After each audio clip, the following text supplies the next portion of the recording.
আমার ভিডিওর বেশ একটা বড় জায়গা জুড়ে থাকে আমার এলাকা, আমার গ্রাম, আমার পাড়া এবং প্রায় আপনি দেখে থাকবেন আমার চ্যানেলে আমি এই ধরনের ভিডিও আপলোড করে থাকি, যেখানে মূলত উত্তরবঙ্গের বিখ্যাত আলুঘাটি কিংবা ডালঘাটিকে আমি প্রাধান্য দিয়ে থাকি। আজকের ভিডিওতে থাকছে আমার পাড়ার সবাইকে মিলে আয়োজন করা ডালঘাটি। আশা করছি ভিডিওটা আপনাদের অনেক ভালো লাগবে।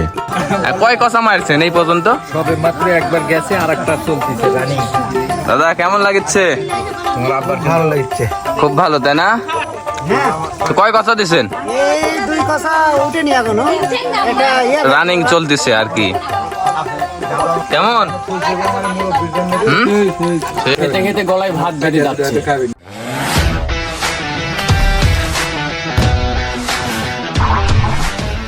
প্রায় 60 থেকে 70 জন মানুষের আয়োজন, আর আমরা এটা অ্যারেঞ্জমেন্ট করে থাকি চাচা ভাতিজারা মিলেই। আর আমরা এখন যাচ্ছি মূলত বাজারগুলো করতে। শুরুতেই আমরা কাঁচা বাজার এবং মশলাগুলো কিনে নিলাম এবং এই লিস্ট অনুযায়ী সব বাজারগুলো করে নিলাম। আর বড় সাইজের দুটা মাছ নিয়ে নিলাম, কারণ বড় মাছ দিয়ে ডাউলঘাটি অনেক বেশি ভালো লাগে। তো যাই হোক, বাজার করা শেষ। এবার আপনাদের আমি নিয়ে যাব সরাসরি রান্নায় একদম রাত্রে। তো এইদিকে রান্না বান্না শুরু হয়ে গেছে। আর আপনারা সবাই জানেন যে ডাউলঘাটি কিংবা আলুঘাটি রান্নাটা স্বাভাবিকের চেয়ে একটু আলাদা। আর সাধারণত এই ধরনের আয়োজনে আমরা সবাই মিলে হেল্প করি, সবাই কাজ করি। এবং এই ডাউলঘাটি কিংবা আলুঘাটির একটা বিশেষত্ব হচ্ছে এটা যতক্ষণ চুলে রাখবেন তত বেশি স্বাদ হবে। আর আমার ডেসক্রিপশনে দেওয়া ভিডিওর লিঙ্কে একদম আলুঘাটি রান্নার ডিটেলস দেওয়া আছে, চাইলে দেখে নিতে পারেন। তো যাই হোক, এইদিকে আমাদের ডাউলঘাটি রান্না শেষ হয়ে গেছে। এবার পরিবেশনের পালা। সবাই মিলে এবার সুস্বাদু ডালের ঘাটি খেয়ে দেখবো। তো চলুন যাওয়া যাক।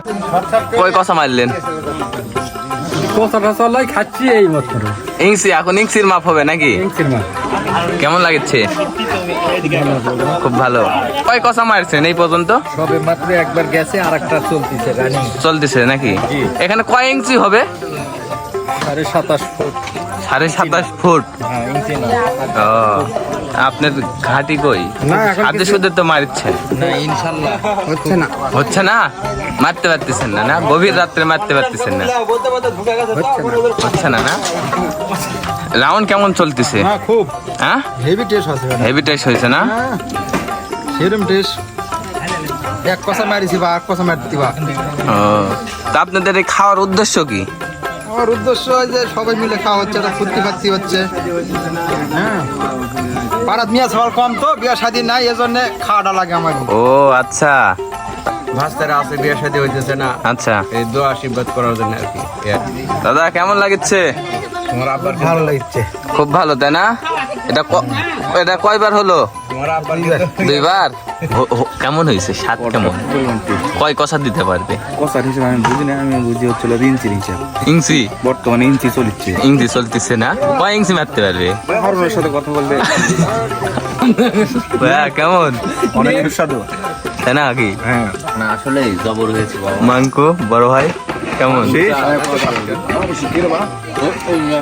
এটা আপনার কি খাওয়ার পরিবেশ? কোনো পরিবেশ নেই। কাকু কি করতে যাচ্ছেন আপনি এত বড় গাবলা নিয়ে? কষা দিব। কয় কষা পারবেন? এই জায়গা দেখা হলো এক কষা নিলাম, শুরু করিনি।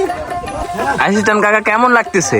আলহামদুলিল্লাহ ভালো, ও, অনেক ভালো হয়েছে, অনেক মজা। তা আপনারা একই লোক, ওই জন্য কি কাছে কাছে বসছেন নাকি? পার্টনার, এটা আমার পার্টনার। পার্টনার তাই না? আর এই ছিল আজকের ভিডিওটি কেমন লাগলো অবশ্যই আমাকে জানাবেন। Till the next video, tata, bye bye.